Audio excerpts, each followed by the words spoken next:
Welcome to the Psych Central Show, where each episode presents an in-depth look at issues from the fields of psychology and mental health. With your host, Gabe Howard, and featuring Vincent M. Wales.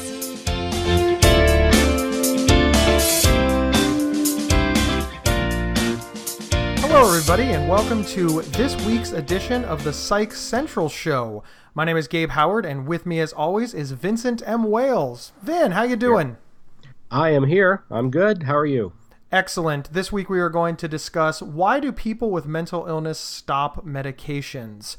It's well understood that medication and mental illness sort of go hand in hand as far as reaching recovery. Mental illness is a medical illness and it takes medical intervention. One of the things that occurs over and over again is that people begin taking their medications and all of the sudden, for seemingly no reason, stop. So Vin and I are going to get into what some of those reasons might be and sort of explore it from there. Sound good? Sounds good to me. Excellent. Vin, go ahead and throw out the first reason that people might stop taking their medications. Well, I think one of the reasons that people stop taking them, and this doesn't pertain just to meds for mental disorders either, but everything, is side effects. I know that when I started taking Prozac for my depression, I gained weight. And I know a lot of people on Prozac tend to lose weight, but I'm not one of those fortunate people. Mine went the other direction, which did not please me, and in fact did not help the depression. So I eventually switched over to a different medication that was more of a stimulant, I believe, and therefore didn't have the same effect on me. I didn't lose weight on that, although I didn't. I didn't gain weight on that, but I also didn't lose what I had gained before. So that's a big factor, I think. There's a phrase out there that the cure is worse than the disease. Obviously, if you're suffering from depression and you feel that you don't fit in and then you gain a lot of weight, one, you feel physically bad. I mean, carrying around a lot of weight is uncomfortable. Would that be a fair statement? And of course, you don't look your best. Your clothes don't fit. People start to notice and make comments, and you can really see how that might drive somebody to think, oh, well, I was depressed before I started and now I'm fat. So I'm depressed and fat, and I don't like this. Yeah. And of course, before this happened, I had over time, I'd lost quite a lot of weight, in fact. So when I gained back about a third of what I'd taken off, well, this depressed me. So it was kind of counter to what the meds were supposed to be doing, But there was also no question that it did help my depression overall too. So that was a good thing. Well, it's all about finding the right fit, of course. I mean, when you're trying to treat any illness, you want to match up making the person well with not causing the person so many problems that their life becomes, sort of less than. I mean, obviously, if we have a cancer cure that, puts you in a coma, but yet cures the cancer, that's not a very good cure. You've just traded one malady for another. Mental illness is sort of the same way. You need to find the right combination of medications that cures the mental illness that you're suffering from without causing a side effect that, makes your life not as good as you want it to be. Right. And what a lot of people don't realize too is that side effects aren't necessarily permanent. They do go away. One medication that I'm on for probably 4 months had a particular side effect of making water taste metallic, which, since water is actually my favorite beverage, this bothered the crap out of me. But it did go away, and so that's all good. As somebody that loves Diet Coke, I think that water being your favorite beverage is a symptom of mental illness, and you might want to get that looked at. One of the really common side effects with psychiatric drugs is sexual side effects. Now, we all know this. It's well aware. For those that don't know, I'm cueing you in right now. Sexual side effects are very common on psychiatric drugs. Mental illness is often diagnosed between the ages of 16 and 24. So let's be honest. 16 to 24, a lot of 16 to 24-year-olds want to have sex. Really? Yeah. Vin, you're just giving me that. Really? That happened? Yeah, it's very common age. I believe statistically 19 is the age that most people become sexually active. But it's also, in our country we have sort of a weird relationship with sex. We've got, half-naked women to advertise pretty much everything on every billboard, but discussing sex is shameful. So let's say that you're a young woman. You're a 20-year-old young woman. You're on psychiatric medications. You're meeting with a doctor who is often older and is often male, and you now have a sexual side effect on your medication. You're unmarried, and you're now in the position of having to tell somebody that you want to be sexually active in a culture that is, looks down on this. So many people talk about how, hey, they would rather just stop taking the medicines than have what really amounts to an uncomfortable conversation with somebody that is often the age of their parents or their grandparents. Mm-hmm. I can see that. Well, this leads to bad outcomes. Obviously, if you're not giving the doctor all of the information, that the doctor can't change it. The best advice that I have for people is that ultimately the doctor should not care. If you tell the doctor that you're having a sexual side effect and the doctor says, well, you shouldn't be having sex, young man, young lady, that is a pretty good indication that you need to file a complaint and get a new doctor. Yeah, but most of them aren't going to say that. Most of them are not. We've sort of worked this up in our head that that's what we assume they're going to say. In reality, most doctors don't care. We're work product to them. And I don't mean that meanly. It's not that they don't want us to get better. It's just, it's their job to make us better and move to the next patient. The average doctor, especially in psychiatry, sees, 4 people an hour. Well, the average week, that's a lot of people to be that invested in your personal life. So when you have a side effect, you have to accurately report it. One of the things that I'm fond of saying is, people say, well, I had side effects on all the medications. Yeah, there's well over 100 psychiatric medications. Most of people with severe and persistent mental illness are on a combination of medications, different dosages, etc. So I think I did the math once and came out with like 1.7 trillion combinations. And you only need one combination to work for you. So if the side effects are really keeping you off, you have 2 options: changing drugs or treating the side effects. So if side effects are the reasons that people stop, we need to educate folks that there's a lot that can be done about that so that they can stay on it. Exactly. Which moves us on to really one of the next reasons that I think that people with mental illness stop taking their medications. They just have a general misunderstanding of how mental illness works and how the treatment for mental illness works. I think that many people don't know what they're getting into when they're diagnosed. Absolutely. I really think this is another function of being young. Unfortunately, I was diagnosed at 24 years old. When I was 24 years old, I thought I was invincible. I'd never been on drugs before. I'd never had medical problems before. None of the other 24-year-olds in my life had been on medications before. So here I am really seeing a doctor on a really serious level for the first time in my life. So it was really easy to believe, oh, you're just giving me drugs. This isn't the way that other illnesses are treated. You're just throwing medications at me. And I started screaming things about Big Pharma because I misunderstood the process. In reality, if you're sick and you go to a doctor, they give you drugs. They give you treatments. They diagnose. They look into it. Mental illness is treated in much the same way as any medical diagnosis. There's just sort of a stigma attached to the mental illness where we assume our caretaker, our doctor, might not be on our side. Why do you think that is, Vin? Yeah. Boy, I haven't a clue. I do think it's ironic, though, because the general populace has always been looking for, the proverbial magic pill, to cure whatever malady they have. But when it comes to psychological issues, they seem to be on the other side of the fence. It's like, oh no, drugs for treating your mental illness, that's bad. I don't get that. It makes no sense to me. I have high blood pressure, give me a pill. I have headaches, give me a pill. I'm overweight, give me a pill. I'm suicidal and want to die. Get over it. Pick yourself up by your bootstraps. What's wrong with you? That kind of mentality? Kinda, yeah. Yeah. I think that having a general understanding of how mental illness works really does create a culture of 2 things. One, the person diagnosed with the mental illness, they don't understand the treatment, so they're not on board because they lack the education. And the people around them don't understand it either.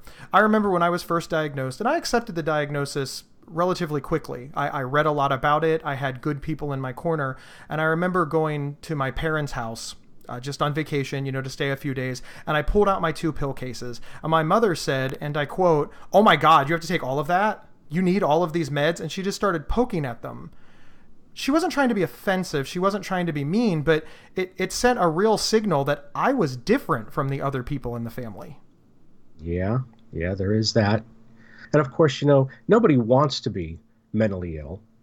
So, they're sometimes they're in denial of it. Either they don't believe they actually are mentally ill, or they say, no, I'm really not. And so medication is something that's less and less of a consideration for them. There's many negatives to being mentally ill. There's many negatives to taking daily medication. But for me, one of the biggest problems with taking medication daily, it was a twice-a-day reminder that I was sick. Mm-hmm. It was a physical habit, routine. I could touch it. I could feel it. I put it in my mouth. I swallowed it. Twice a day, I was reminded, dude, you're sick. You're sick in a way that you don't fully comprehend and that nobody else does either. And you can see why you'd want to run away from that. Of course. Let's flip gears for a moment and talk about what would you say to somebody that is taking their medication and feels any of the ways that we've talked about in the last 10 minutes? What would I say to them? Yeah. Hey, Vin, I was diagnosed with bipolar disorder 6 months ago. The doctor keeps giving me drugs. I don't like them. My mouth is always dry. You know what? I don't think I'm bipolar. I feel fine. I'm just going to stop these meds because I'm not playing into Big Pharma's hand. I'm not doing this. Is that cool with you? Wow, that's a number of different things there. But the one that I want to pick out of that ramble that you just did, I feel fine. This is a big one because people will take their meds and they'll feel better and they'll think, well, I guess I don't really need these anymore because I'm cured. No, you ain't. You are not cured. But that happens a lot. They will stop taking them and then gradually they decline and are how they were before, erratic, making bad decisions, whatever. And they don't even realize that they're back to the way they were. I think this is just very common. This is a human trait. This is a people trait. I'm going to pick on my father for a moment. He had a little bit of a heart problem. Not quite a heart attack, but he had a heart problem that ultimately resulted in him having to have a heart valve replaced. And, my father, he was a truck driver, a teamster, he's blue collar all the way, bacon for lunch and dinner, meat and potatoes kind of guy. And this scared him. I mean, it legitimately scared him. Here he was. Scare anybody. Yeah. And for the first couple of weeks after the surgery, for the first couple of months, if he heard bacon sizzling, he'd leave the house just to be sure. Well, now here we are a year and a half later, and now he can have a little bit. It's okay. Some of those bad habits that, arguably got him in trouble in the first place have crept back into his routine. Now, he probably is fine. I'm not, nobody needs to write letters to my father and say, please, Gabe needs you. I do need him, but he's okay. But it's amazing how when he was first diagnosed, when he first had the surgery, and when he was scared, perfection. And now that some time has passed, a little bit less. Sure. I think people with mental illness works the same way. Absolutely. When my mother had her heart attack many years ago, my older brother and sister quit smoking. That didn't last either. Lasted a few years, and then they're back to it again. So that was depressing to me, as I was not happy about that. But it happened to me as well. When I was diagnosed as diabetic, I kind of freaked out, and I was just crazy specific on the foods that I would and would not eat. And then I went back and, had my follow-up like 6 months later. Everything is well controlled. I'm like, oh, good. So this is working. That was years ago, and of course by now I'm back to, not paying as close of attention, you might say. Vin, own it. You were considering eating a 2.5-pound donut because if you could finish it in 2 minutes, you got it for free. Not true. That was you. Yeah, that was me. And again, I used to weigh 550 pounds. After I lost the weight, my diet was perfect, but it came back around. And I think another reason that it comes back around is because these are the things that we hear from our friends. And when I say our friends, I legitimately mean our friends. I think some people think that I'm doing air quotes when I say friends, but no, our social circle. Again, go back to the average age of a mental illness diagnosis. You've got 16 to 24. See, the people around you, they're not taking medications. They don't understand. So they want to know why you're taking meds, why you're going to the doctor. why you're sick. This is a baffling concept to them. I don't have the exact stats in front of me, but the average person under the age of 30 doesn't even have a general practitioner. They just go to the clinic the 2 times out of the decade that they manage to get sick enough to want to go to the clinic. It's misunderstood. When you get older, you sort of settle down, you grow up, and when you have to go to the doctor at 40 or 50 for high blood pressure, good chance that other people in your social circle are like, yeah, me too. I dig it. Yep. Vin, as somebody that's 55. I am not 55. Did you mean you? Vin, when you turn 50, things changed. I just turned 40, things changed. When you hit your 50s, things changed. Have you had your first colonoscopy? No, but it's going to be coming, right? And the other 50-year-olds are they understand. Hell, they're probably going to give you hints and tips. Wouldn't you say? Yes, probably unbidden. But if this happened to you at 20, do you think that the other 20-year-olds would be as supportive, or would the jokes that are probably going through many people's heads about, the word colonoscopy start going through the other 20-year-olds' heads? Sure, yeah. See, so, I bring this up because when you mention it at your age, people are going to be supportive. You mentioned the exact same procedure to a 20-year-old and their social circle are going to start mocking you. I'm actually starting to write down jokes in case I want to do stand-up comedy. So while they might not mean to be unsupportive, this sends a clear message to the person going through this that you are different. And especially when it comes to, the vast majority of mental illnesses, you already feel isolated, alone, and different. So this confirms it. Yeah, absolutely. It's a type of peer pressure. And I think in many ways it's the worst type of peer pressure because it's accidental. You can't even chalk it up to the people around you just being jerks or your enemy, or these are people that you've probably grown up with and well respect and don't realize that they're doing this because, again, they lack the same education that the person suffering does. Of course, the person suffering lacks the education and is sick and, of course, is not feeling very supportive. And all of that sort of collects together and says, you know what? These pills are better off down the garbage disposal. I don't need a doctor. I'm going to manage this on my own. And when you look at it all that way, with all of that coming against it, it almost seems like a rational decision. Because you're not thinking clearly. Exactly. Because you don't have all the facts. So I say that the biggest issue that we have is just a lack of education. We all know there's a shortage of psychiatrists in this country. There's a shortage of just mental health knowledge and education, period. So when somebody gets diagnosed, they're already behind the 8 ball. They lack the knowledge. And the average psychiatrist can't sit down and play catch up with you and give you 2 hours worth of the information that you need. So it really does come out, give me your symptoms, here's what we have, take your pills, I'll see you later. Because frankly, that's all the time they have. Yeah, it's a shame. It's a real shame.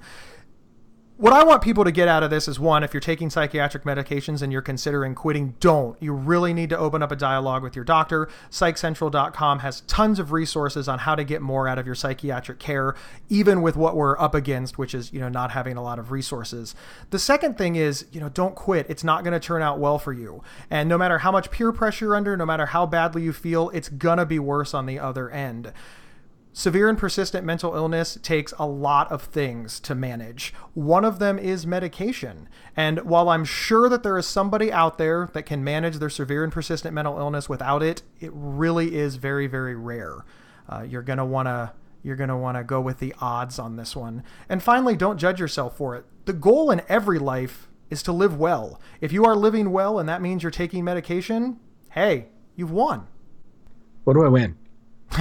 You win health and wellness. I think that you and I, Vin, we both take psychiatric medications. We can both agree that our lives are better after the psychiatric medications than they were before we were in treatment. No question about it. Yeah. No question. I want to end with this. One, Vin mentioned a couple medications that he was taking and their side effects. Remember, everybody is different. So the medications that Vin took that gave him a side effect may not work for you, may not give you the same side effect. Please talk to your doctor. This should not be construed as medical advice. If you are taking psychiatric meds, please don't quit.